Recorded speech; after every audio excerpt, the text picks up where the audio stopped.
एक समय की बात है। एक अरुणदेव नाम का राजा रहा करता था। उसके 3 बेटे थे। उसके पास एक बहुत बड़ा राज्य था और उस राज्य का उत्तराधिकारी चुनने का वक्त आ गया था। अब मैं काफी बूढ़ा हो चला हूँ। कुछ सालों के बाद ही मुझे इस दुनिया से विदा लेना होगा और अपना राज्य अपने बेटों के हवाले करना होगा। ऐसी अशुभ बातें ना बोले महाराज, अभी तो आप और जिएंगे। कोई भी धरती पर अमर होकर नहीं आया। एक ना एक दिन सबको जाना है। मेरी चिंता ये है कि मेरे 3 बेटों में से वो कौन होगा जो प्रजा को साथ लेकर चलेगा और एक अच्छा राजा बन पाएगा। अब महाराज, इसकी तो परीक्षा शायद वक्त ही लेगा। अब आप इसे वक्त पर छोड़ दीजिए। राजा कुछ सोच रहा होता है। वक्त पर छोड़ने की जरूरत नहीं है सुजान सिंह। मुझे अभी एक तरकीब मिल गई है। इस तरकीब से शायद मैं अपने बच्चों की परीक्षा ले पाऊंगा और पता कर पाऊंगा कि इन तीनों में से कौन राजा बनने के काबिल है। राजा वहां से चला जाता है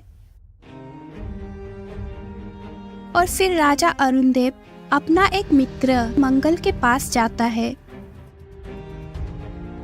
कैसे हो मंगल? अरे अरे, इतने बड़े महाराज आज मेरी कुटिया में कैसे? अरे दुनिया की नजरों में महाराज हूँ, पर तुम्हारा तो बचपन का दोस्त हूँ ना, क्यों मंगल? शायद पहली बार हो रहा है कि कृष्ण खुद सुदामा के घर पधारे हैं, क्यों महाराज? अब तुम मुझे जो भी कहो, सत्य तो यही है कि मैं तुमसे मदद मांगने आया हूँ। आपके पास तो भगवान का दिया हुआ सब कुछ है महाराज। आपको भला मेरी मदद की जरूरत कैसे पड़ गई? ये काम मेरा तुम ही कर सकते हो। जी बताइए ना, मुझे क्या करना होगा? असल में कुछ सालों बाद मेरी हालत नहीं रहेगी राज्य चलाने की और मुझे अपने तीनों बेटों में से किसी एक को राजगद्दी देनी पड़ेगी। अब कौन उस राजगद्दी का असली हकदार है, कौन सच में काबिल है, ये पता करने के लिए तुम्हें और मुझे मिलकर एक नाटक रचना होगा। कैसा नाटक महाराज? और फिर राजा मंगल के कान में सब कुछ बताता है। ठीक है, मैं समझ गया। आप बिल्कुल चिंता ना करें, मैं ये बहुत अच्छे से कर लूंगा महाराज। इस नाटक से ये पता चल जाएगा कि मेरे बेटों में से कौन एक सच्चा इंसान है और प्रजा की देखभाल कर सकता है, और उसी बेटे को मैं सिंहासन दे दूंगा।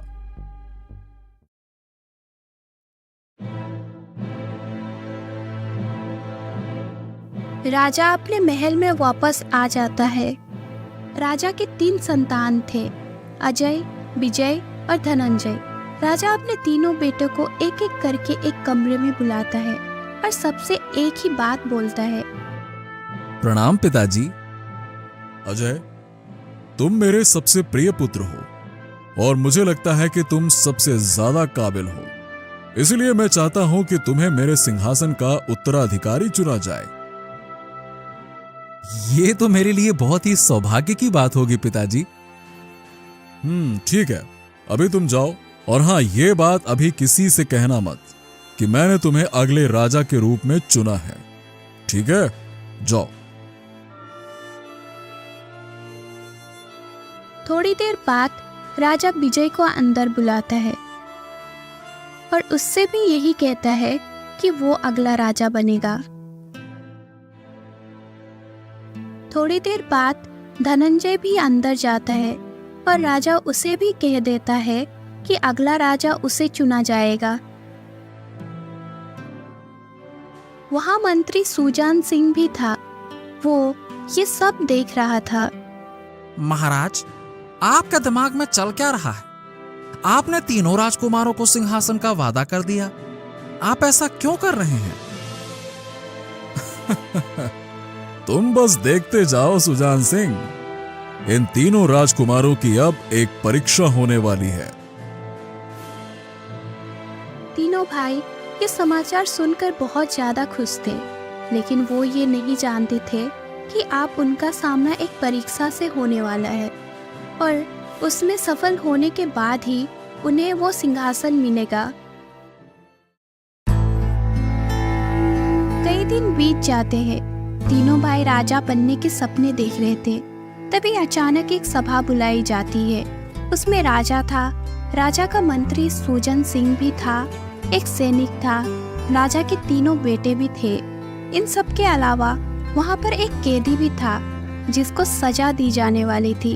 वो कैदी और कोई नहीं बल्कि बनवारी ही था, जो कि सिर्फ कैदी होने का नाटक कर रहा था। क्या हुआ पिताजी? इस कैदी का अपराध क्या है और इसे क्या सजा दी जाने वाली है? इसे इसी समय फांसी दी जाने वाली है। पर फांसी ही क्यों? इसका अपराध क्या है? यह इंसान आज भरे बाजार में महाराज यानी कि मुझे गालियां दे रहा था। राजा के खिलाफ जो भी आवाज उठाता है उसका सिर्फ एक ही दंड है, मृत्यु। ये आप क्या कह रहे हैं पिताजी? इतने छोटे अपराध के लिए इतना बड़ा दंड? ये तो अन्याय है। अब तुम मुझे न्याय और अन्याय का मतलब समझाओगे? इसने सबके सामने मेरे बारे में उल्टा सीधा कहा है। इसे तो आज मृत्यु दंड मिलकर ही रहेगा। ये तो गलत है पिताश्री। प्रजा में हर किसी को अपने विचार व्यक्त करने की आजादी होनी चाहिए। फिर भी अगर वो सीमा से बाहर जाकर कुछ बोलता है तो उसे दंड दिया जाना चाहिए, पर इतना बड़ा नहीं कि उसका जीवन ही खत्म हो जाए। मैं आप तीनों राजकुमारों से हाथ जोड़कर विनती करता हूँ कि महाराज से कहिए कि मुझे माफ कर दे, मुझे माफ कर दे।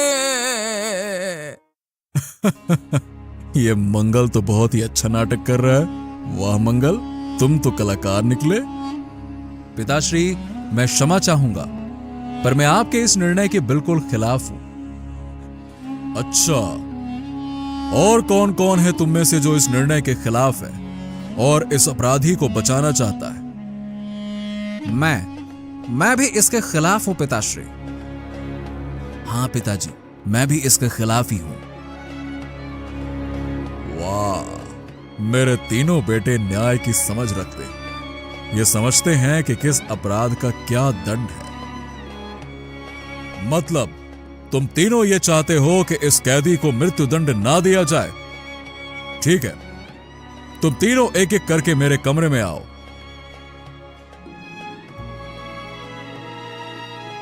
राजा अपने कमरे में चला जाता है और सबसे पहले विजय को अंदर बुलाता है। प्रणाम पिताजी। तो तुमने मन बना लिया है कि तुम उस अपराधी को मौत की सजा नहीं दिलवाना चाहते? जी पिताजी, मुझे लगता है कि उस अपराधी को छोटे से अपराध के लिए बहुत बड़ी सजा दी जा रही है। ठीक है, अगर तुम कहते हो तो मैं उसकी मृत्यु दंड की सजा रोक देता हूं, पर इसके लिए तुम्हें अपना सिंहासन छोड़ना होगा। क्या? हाँ, तुम एक राजा के निर्णय को बदलने के लिए कह रहे हो तो तुम्हें इसकी कीमत चुकानी होगी। मैंने तुम्हें जो सिंहासन देने का वचन किया था, तुम्हें उस सिंहासन को हमेशा हमेशा के लिए भूलना पड़ेगा। बोलो, तैयार हो इसके लिए? विजय कुछ देर सोचता है। पिताजी, मैं एक आम इंसान की जान बचाने के लिए अपना भविष्य दांव पर नहीं लगा सकता। आप उसको मृत्यु दंड दे दीजिए। वाह, वैसे तो बड़ी न्याय की बातें कर रहा था। जब बलिदान देने की बात आई तो अपने पांव पीछे ले रहा है। ये तो राजा बनने के काबिल कतई नहीं। ठीक है, मैं समझ गया। अब तुम जाओ यहां से। थोड़ी देर बाद राजा अजय को अपने कमरे में बुलाता है। बेटा अजय, अगर तुम चाहते हो कि उस व्यक्ति को मृत्युदंड ना मिले तो तुम्हें इसकी कीमत चुकानी होगी। इसकी जान के बदले तुम्हें अपना भविष्य में मिलने वाला सिंहासन छोड़ना होगा। अजय तुरंत बोलता है, क्या? एक आम इंसान की जिंदगी बचाने के लिए मैं अपना सिंहासन छोड़ दूं? ये कतई नहीं होगा मुझसे पिताजी। मैं इतना भी बड़ा देवता नहीं हूं कि इतना बड़ा बलिदान दे दूं? आप दे दीजिए उसको मृत्युदंड, क्या फर्क पड़ता है मुझे, मैं कुछ नहीं बोलूंगा, दे दीजिए उसको। राजा उदास हो जाता है कि उसका दूसरा बेटा भी पलट गया। अब राजा को सिर्फ अपने आखिरी बेटे से उम्मीद थी। प्रणाम पिताश्री। बेटा धनंजय, क्या तुम उस अपराधी को मृत्युदंड देने के खिलाफ हो? जी पिताजी, न्याय यही कहता है कि जितना बड़ा अपराध हो, दंड सिर्फ उतना ही होना चाहिए। ना ही बड़े अपराध के लिए छोटा दंड मिलना चाहिए और ना ही छोटे अपराध के लिए बड़ा दंड मिलना चाहिए। ठीक है, अगर तुम चाहते हो कि मैं अपना निर्णय बदल लूं और अपराधी की जान बख्श दूं, तो तुम्हें इसके लिए खुद कुछ बलिदान देना होगा। जी बिल्कुल, मैं उस इंसान को न्याय दिलाने के लिए कुछ भी करने को तैयार हूं। आप बताइए, मुझे क्या बलिदान देना होगा? याद है, मैंने तुमसे कहा था कि मैं तुम्हें अपना उत्तराधिकारी बनाऊंगा। बस तुम्हें इसी का बलिदान देना होगा। अगर तुम चाहते हो कि वो इंसान बच जाए, तो तुम्हें राजा बनने का सपना हमेशा हमेशा के लिए छोड़ना होगा। मुझे मंजूर है। दुनिया का कोई भी सिंहासन प्रजा से बढ़कर नहीं होता, और प्रजा के साथ अन्याय अगर मैं होने दूंगा, तो वैसे भी मैं राजा बनने के काबिल नहीं रहूंगा। आखिरकार मुझे अपना उत्तराधिकारी मिल ही गया। मेरे बाकी दोनों बेटे अपने स्वार्थ को प्रजा से ऊपर रखते थे, लेकिन धनंजय उन दोनों से अलग है। वो प्रजा के साथ न्याय करने के लिए अपना सिंहासन तक छोड़ने को तैयार है। वाह बेटे वाह, तुम परीक्षा में सफल हुए मेरे बेटे। कैसी परीक्षा पिताजी? आओ, मैं तुम्हें उस अपराधी से मिलवाता हूं। तभी मंगल अंदर आता है। उसने बहुत ही अच्छे कपड़े पहने हुए थे। उसकी हालत बहुत अच्छी थी। उसे देखकर ऐसा नहीं लग रहा था कि वो एक अपराधी है जिसको मृत्यु दंड मिलने वाला है। मेरे अभी के महाराज और भविष्य के महाराज दोनों को प्रणाम।